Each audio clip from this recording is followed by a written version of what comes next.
1.4 miles, turn left onto Commerce Road.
Storage closet in Allen Park, whereas Barry Sanders never played for the Lions when they played at Ford Field, or trained actually in Allen Park.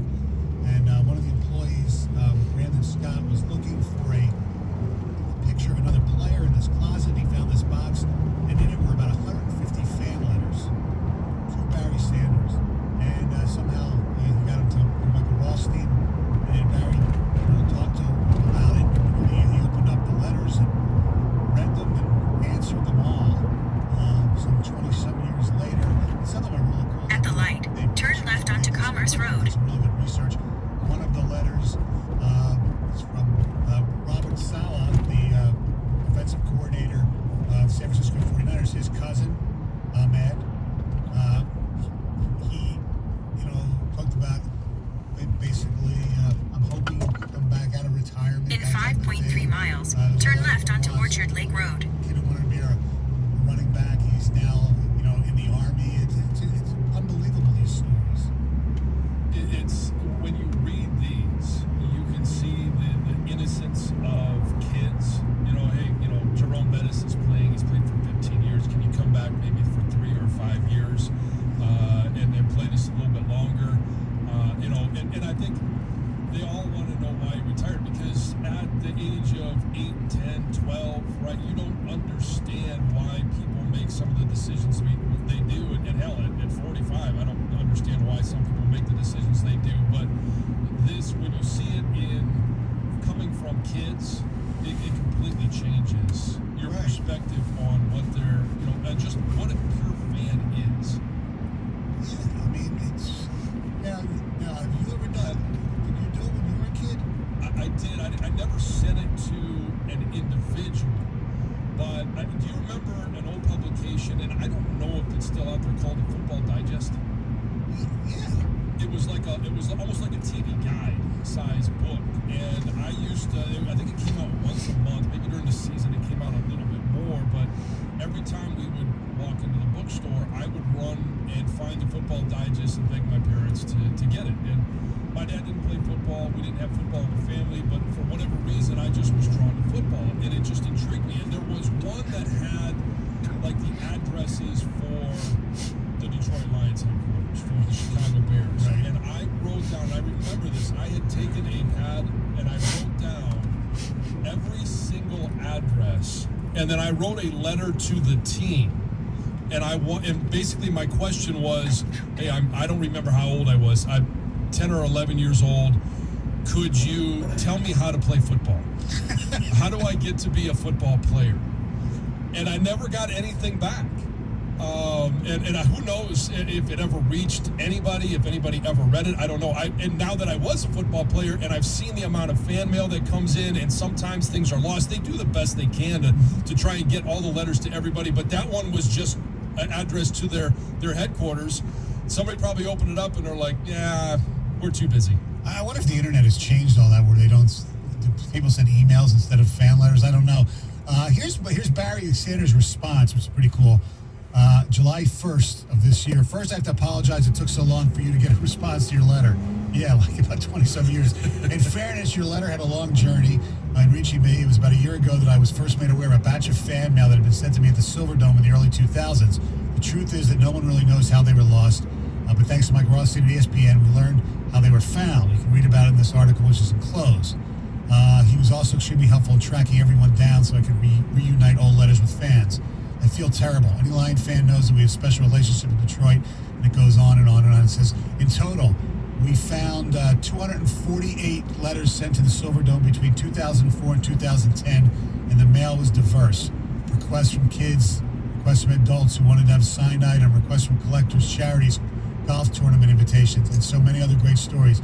A real time capsule. I know it's been a while since you sent it, but I'm glad I was able to finally get this back to you. I was a little kid too, and I watched as a fan of Eric Metcalf, Tony Dorsett, and other little guys like me in the NFL. So the thought I was able to inspire all of you is something I'll always be proud of. And he goes on a little bit more. That's awesome. It's great. Now, so I asked 248-539-9797. Did you ever send fan mail, fan letters to a player, a team, or maybe another celebrity? It could be a movie star or something like that. And what kind of response did you get? I don't recall really sending them to actual players, but I still have copies, and I still have not the copies. I have the real thing. I sent letters to I think every team in the 4 major sports at one point. When I had to be, I don't know, anywhere between 9 and 12. I have no idea. I'll look when I get home with the postmark. Yeah. Just requesting either a sticker put on my window or something, and I got responses from mostly everybody, and some basically just sent me like a price list of something I could purchase. But there were others I got, like the stickers from. I remember I got the Red Wings. I got the Vancouver Canucks. Their first ever year in the National Hockey League was 1970-71. I still have their pocket schedule from their first year. I have a Chicago Cubs schedule from like 1971. I have the LA Kings and the LA Lakers, obviously owned by the same team. They both play in the Forum. I have a schedule sponsored by Arco Gas, which has the Kings on one side of the schedule and the Lakers on the other. I still have a lot of this stuff. Kansas City Chiefs bumper stickers, no bumper stickers. And I have the letters that they sent back. Dear Mike, thank you for your interest in the Seattle, Supersonics or whatever. I still have this stuff in a box. That's amazing.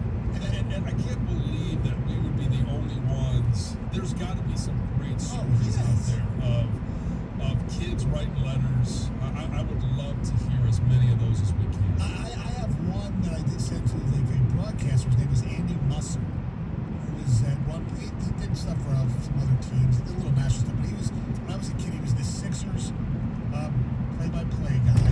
He ended up doing a little bit for the Phillies at one point as well. And he also had like a sports radio show or whatever on the station in Philly. I wrote him, I wanted to be a sportscaster. I was like 12 years old. And he did send me a nice letter that I still think I have. Personally signed with the, that was CBS stationery and things like that. I should bring that in. So Chance, did you ever get fan letters? Fan mail? When you played in Michigan? You played for the Washington Football Club? Yeah, well, back then when it was the Washington Redskins, I would get, I got a bunch of fan mail. And I say a bunch, it was a bunch for me. I mean, it wasn't like, our running backs or quarterbacks or anything like that. Those guys would get truckloads. Clinton Portis got more letters than you? Just trying to. I know, if Evan's listening, he's very happy with me right now. Yes, he is. I got something for Evan a little bit later. So I enjoyed it because for what you just saw right there, when I get a letter from somebody who's asking for, hey, a football, that I would put those in one pile. But then you would get letters that clearly were written by kids, and because of the way that the handwriting is, because of what they were saying, I would try and go through and answer every one of them and send them back, because I remembered how I was as a kid. If I got something, or if I felt like I had contact with a professional athlete, I would be like, hey man, if it was Barry Sanders, I know Barry sent me a letter. And it would be one of the greatest days of your life. 97 won the team.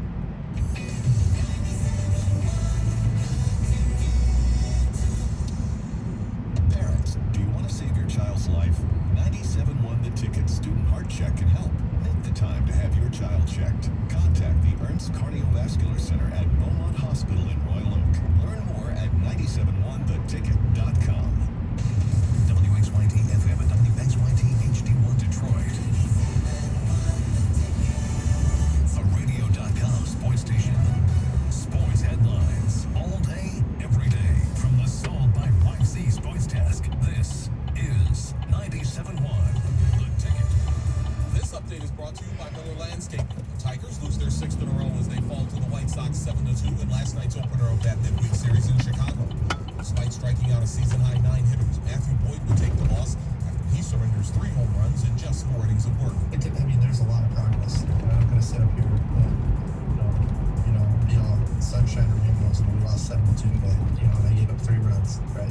That's 1-2. If I gave up 3 runs and went 9 innings, that's 1-2. We still lost.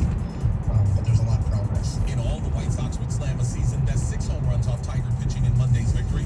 That win, by the way, now puts Chicago a game over the 500 mark for the season. The Lions able to reach an important milestone yesterday as the players practiced in full pads for the first time in this year's training camp. The Dallas Cowboys have lost veteran defensive tackle Gerald McCoy for the season after he ruptured his right quad during Monday's practice. Finals from the NBA playoffs on Monday. The Clippers beat Dallas 118-110. Boston downs Philadelphia 109-101. Toronto pounds Brooklyn 134-110. Denver defeats Utah in overtime 135-125. Over in the Stanley Cup playoffs, St. Louis beats Vancouver 3-1. Boston edges past Carolina 4-3. Colorado hammers Arizona 3-1. Tampa Bay knocks off Columbus 2-1. Add the ticket update desk. I'm Tony Ortiz. For more, stay tuned to 97.1 The Ticket and radio.com.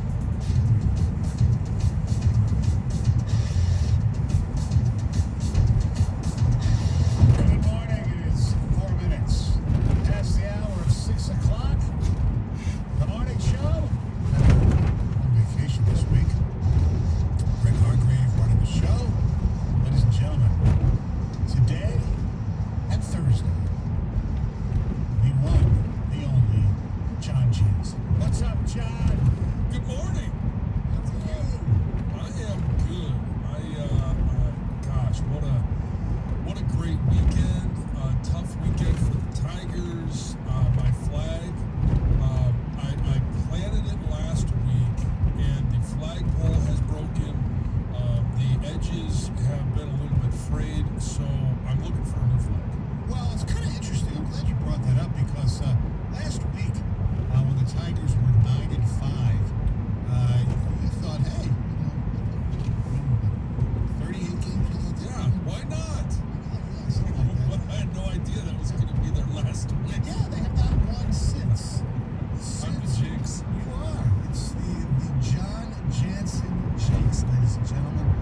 And it just continued last evening. Our telephone number is 248-539-9797, which is also the number you can text us. Coming up on the program, hear from a guy that John talked to on another outlet named Tom Mars about what's going on with the Big Ten as far as football, Michigan parents who have once a scathing letter saying that. For some answers. Yes, exactly. And not necessarily looking for the change of the result, but looking for some answers. A lot of people are looking for some answers as well, so we'll get into that. Also, it sounds easy because it probably is the best person to wear number 20 in this town, but this could be one of the greatest groups of a number of all time. And at first, without doing much research, I thought, oh, this is simple. These are 4 guys here, right? Not so fast. There's going to be some debates about who else is going to be on the list, but we'll get into that coming up at 7:35. Also, a classic comedy is being remade, and the first question is why. We'll look at some of the best and worst remakes of all time. But last night, I'll tell you something. I got good work out of my remote control. Last night was, unfortunately, where I used to have, downstairs in the basement where I had a big TV. I used to have, 2 TVs above it, 2 non-HD TVs. One of them doesn't work anymore. I never even bother to go down there because I have equally big-sized televisions in my office and in the living room. So I watch most of it in the office while I'm doing show prep on the computer. And the remote last night, early on in the evening, fluctuated between, the Tigers that I wanted to, see interest because I wanted to see how, now I thought his name was Isaac.